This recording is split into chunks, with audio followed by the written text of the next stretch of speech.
শরীয়তপুরের সদ্য ঘোষিত জেলা ছাত্রদলের কমিটি বাতিলের দাবিতে বিক্ষোভ মিছিল করেছে ছাত্রদলের একাংশ।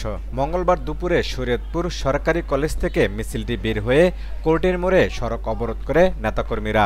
এ সময় মিছিলে ঝাড়ু, জুতা এবং লাঠি পরিদর্শন করা হয়।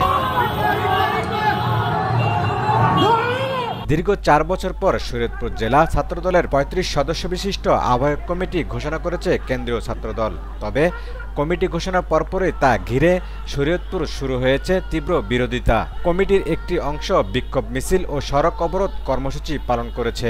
এতে সাময়িকভাবে জনদুর্ভোগ সৃষ্টি হয়।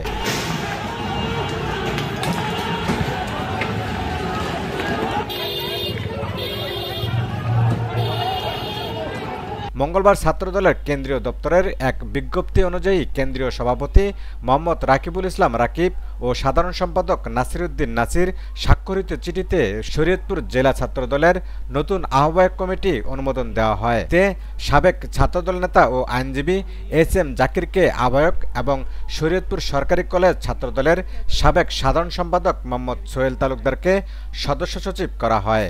কমিটিতে 16 জন যুগ্ম আহ্বায়ক ও 17 জন সদস্যসহ মোট 35 জন স্থান পেয়েছে। নিউজ ডেস্ক, আমাদের সমাচার।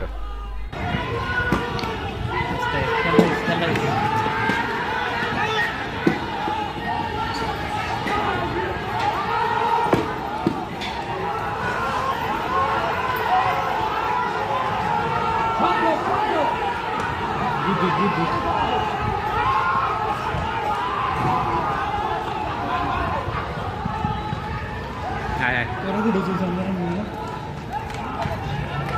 Ada